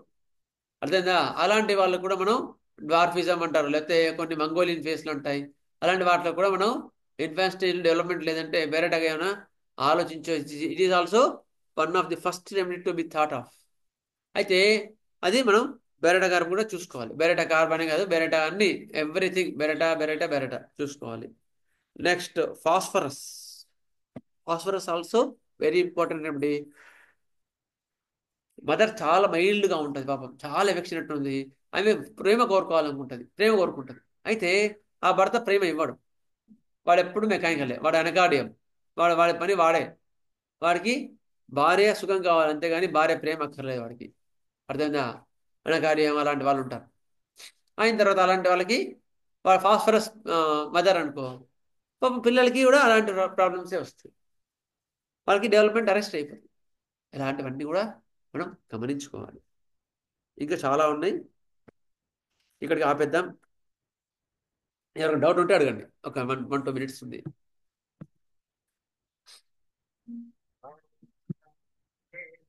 సార్ ఓకేనా? Okay sir. Okay sir. Okay okay okay sir. Sir. అర్థమైందా? ఓకే బానే సార్. బాగా అర్థమైంది సార్. అర్థమైంది సార్. చాలా బాగుంది. చాలా బాగుంది సార్ ఈరోజు. చాలా బాగుంది. క్లియర్. చాలా బాగుందండి. Okay sir. సరే కొంచెం స్లో అవుతుంది సార్, కానీ తప్పదు. ఎందుకంటే అర్థం కావాలి. నెక్ హోల్డింగ్ అంటే చెప్పుకుంటూ పోయాను అనుకో మీకు అర్థం కావాలి కదా. రోల్స్ ఓవర్ అంటే చెప్పుకుంటూ పోయాను అనుకో మీకు అర్థం కావాలి, టైం పడుతుంది. ఇట్టే బాగుంది సార్. ఇట్టే బాగుంది. లేదు మీరు సార్, అలాగే అర్థమయ్యేటట్టు చెప్పండి సార్, నో ప్రాబ్లం. ఇట్టే అర్థమవుతున్నారు సార్ బాగా. ఓకే సరే. సార్ వీలైతే మెకానిజమ్స్ కూడా దాంతో ఇంక్లూడ్ చేసి చెప్పారా సార్ కొంచెం? అంటే ఎట్లమ్మా? మీ పేరు? నా పేరు రూపకళ అండి. చెప్పమ్మా. అంటే ఎట్లా, ఏం చెప్పాలి మీకు? మెకానిజమ్స్ అంటే ఇప్పుడు ఆ హోల్డింగ్ అవడానికి దానికి ఫిజికల్ రీజన్స్ కూడా ఉంటాయి కదా సార్, లోపల ఇంటర్నల్ గా జరిగే అందులో ఇట్లాంటివి కూడా. అంటే అంత డెప్త్ గా వెళ్ళకపోయినా పైన కొంచెం ఒక డిసీజ్ వచ్చినప్పుడు అంటే ఎగ్జాంపుల్ ఇంకా ఇంకొంచెం అర్థం కావాలి నాకు. ఇంకొంచెం అంటే ఇప్పుడు హార్ట్ అటాక్ ఎగ్జాంపుల్ ఒక లివర్ సిరోసిస్ అని ఏదైనా ఒకటి జరిగింది అనుకోండి, దాని లోపల ఏమవుతుంది, ఏం జరుగుతుంది, ఎలాగ ప్రాసెస్ అయ్యి అది ఎలా ఫామ్ అవుతుంది, ఎక్కడ అంటే ఇంతకుముందు చెప్పా కదా, స్టార్టింగ్. నెక్ హోల్డింగ్ చెప్పా కదా మీకు. నెక్ హోల్డింగ్ అంటే గౌరవం పోయిన మదర్ లో గౌరవం పోయిన ఫీలింగ్ ఉంటే దాని వల్ల వస్తుందని చెప్పా కదా నేను. ఆర్గన్ అది మెంటల్ గా చెప్పారు సార్, కరెక్ట్, అది మెంటల్ గా చెప్తున్నారు. ఫిజికల్ గా ఫిజికల్ గా చెప్పాలంటే కూడా. నేను సెంట్రల్ నర్వస్ సిస్టమ్ మొత్తం వాళ్ళకి అర్థం చేయించాలి నేను first. Okay okay anatomy okay. అని చెప్తున్నారు సార్ మేడం. అంటే డిసీజ్ చెప్పినప్పుడు సార్, డిసీజ్ చెప్పినప్పుడు అట్లా కొంచెం అవును, మరి సెంట్రల్ అంత నర్వస్ సిస్టమ్ బేసిక్ డెప్త్ గా. వాళ్ళకి అందరికి ఉండాలి కదా. సెంట్రల్ నర్వస్ సిస్టమ్ లో మోటార్ ఏంటి, అవును సెంట్రల్ అనేది ఒక పాయింట్ మాత్రం చెప్పాను, మోటార్ సెన్సరీ. అవును మళ్ళీ బ్రెయిన్ అంటే ఏంటి, అవునవును అక్కడ 2 హెమిస్ఫియర్స్ ఉంటాయి. 2 హెమిస్ఫియర్స్ లో ఎక్కడ అవును ప్రాబ్లం ఉండొచ్చు, ఇవన్నీ కూడా మళ్ళీ చూసుకోవాలి. దానికి చాలా డెప్త్ అవునవును వెళ్ళాల్సి వస్తుంది. ఒక్కొక్క ఒక నెక్ హోల్డింగ్ మాత్రమే నీకు ఒక 1-2 క్లాసెస్ పడుతుంది. అందుకని అవునవును మామూలుగా సార్. మనకి అవసరం ఉండేంత వరకు మాత్రం టచ్ చేశాను అనమాట. అలాగే అలాగే సార్. ఓకే వీలుంటే ఆ టాపిక్ బట్టి మీరు చెప్పిన సజెషన్ తీసుకుంటాను. ఏమ్మా? అలాగే అలాగే. Thank you sir, thank you. Sir ఒక స్మాల్ క్వశ్చన్. చెప్పండి అమ్మా. ఒక కిడ్ అయితే ఇప్పుడు మీరు చెప్పారు కదా, హెడ్ హోల్డింగ్ ఇవంతా తను పుట్టినప్పుడే తను అంటే ఒక 5-6 నెలల బేబీ లాగా పుట్టింది, చాలా బాగానే ఉంది, అంతా బాగానే ఉంది. యాక్చువల్ గా మనం తీసుకుంటే తలకాయ అమ్మాయి పుట్టినప్పుడే తల తిప్పేస్తుంది, అంతా బాగుంది. ఓకే. కానీ అమ్మాయి 11 months వరకు కూడా అమ్మాయి లేచి నిలబడడం కానీ నడవడం కానీ చేయలేదు సార్. మళ్ళీ పిచ్చ హెల్దీ బేబీ. అసలు మనం ఆ అమ్మాయిని చూసామంటే ఎక్కడ ఏ ప్రాబ్లం, అంటే ఆ బేబీ వాళ్ళ అమ్మకి వచ్చి 1 month అంటే కడుపులోనే ఉండిపోయింది. అంటే అదేదో మరి ఆ అమ్మాయికి పెయిన్స్ రాలేదు, అలానే ఉండిపోయింది 20 days. అది సడన్ గా తీసుకెళ్లి ఆపరేట్ చేశారు ఆ బేబీని. ఓకే. అది ఇది ఏం కేసు సార్, అది యాక్చువల్ గా అక్కడ ఏం జరిగింది? అయితే మీరు ఏం చేయాలంటే అలాంటి కేసెస్ లో హిస్టరీ తీసుకోవాలి. ప్రెగ్నెన్సీ హిస్టరీ తీసుకొని నెక్ హోల్డింగ్ రైట్ టైంకి వచ్చిందా చూసుకోవాలి. నెక్ హోల్డింగ్ ఎన్నో మంత్లోకి వచ్చింది, రోల్స్ ఓవర్ పొరలడం ఏ మంత్ లో పొరలాడు. ఇంకోటి ఇందులో చిన్న ప్రాక్టికల్ పాయింట్ ఏంటంటే మామూలుగా ఏం చేస్తారు, 11 months తర్వాత ఏదైనా చేసింది సార్ అమ్మాయి. అది ఎందుకు అలా జరిగి ఉంటుంది సార్? ఒక్క డిలే ఇన్ మైల్ హెల్తీగా స్టోన్స్ అనమాట. హెల్తీ అనలే మనం, డిలే ఇన్ మైల్ స్టోన్స్. చూడడానికి బాగుండొచ్చు, లోపల కరెంట్ వైర్లు సరిగ్గా లేవు, చూసుకోవాలి. ఇంకొకటి ఏంటంటే పిల్లల్ని కూడా నేను చూశాను చాలా సార్లు, పరుపు మీద పడుకోబెడుతుంటారు, మనకి ఏది రాదు. అందుకేం చేయాలా, కింద నేల మీద చాప వేసి పడుకోబెట్టాలా. ఏది 5th month తర్వాత, 4th month తర్వాత, 3rd month తర్వాత చాప మీద పడుకోబెట్టాలి. చాప మీద ఒక వాళ్ళకు ఉంటాయి కదా, రజా వెళ్ళేసి పడుకోబెట్టాలి. అప్పుడు వాళ్ళకి ఏమొస్తుంది, మనకి కొంచెం నెక్ హోల్డింగ్ వస్తుంది ఈజీగా. పరుపు మీదనే పడుకోవడం చేయదు, పిల్లల్ని పడుకోబెట్టడం పరుపు మీద కాకుండా 3rd month తర్వాత కింద చాపేసి పడుకోబెట్టడం అలవాటు చేయాలి. అప్పుడు ఇవన్నీ కొంచెం ఫాస్ట్ వస్తాయి. మనకి నెక్ ప్రాబ్లం ఉంటే ఏం చేస్తారు, పరుపు చేయమని చెప్తారా లేదా? అట్లా పిల్లలకు కూడా అందుకని అట్లా ఇష్టం ఉంటే వాళ్ళకి చెప్పాలి, అట్లా కాదమ్మా కొంచెం చాపేసి పడుకోబెట్టని చెప్పాలి. అది కూడా కొన్ని కారణాలు ఉంటాయి. Okay sir, thank you. Thank you sir. Sir ఒక డౌట్ సార్. సార్ చెప్పండి సార్. ఇప్పుడు మీరు అంటారు కదా సార్, ఇప్పుడు ట్యూబర్క్యులర్ మియాజం ఉన్నప్పుడు అర్లీ డెలివరీ అవుతారు అని చెప్పి. అవునండి. ఇప్పుడు అది ఐడియా పెట్టుకొని ఫ్యూచర్ లో అబ్బాయికి ఏదైనా ప్రాబ్లం వచ్చినప్పుడు ఇప్పుడు అప్పుడే మియాజమాటిక్ ఏమైనా ఇవ్వచ్చా, నిదానంగా అది మియాజమాటిక్ పోతుందా? చూసుకోవచ్చు. ఆ మయాజం పర్సన్ అని గుర్తుంచుకొని ఎప్పుడైనా సరే అవును సింటమ్ సార్. ప్రకారం టోటాలిటీ ప్రకారం వెళ్ళాలి. ఆ మయాజం అవును అనేది సార్. మైండ్ లో ఉండాలి ఒకటి మనకి.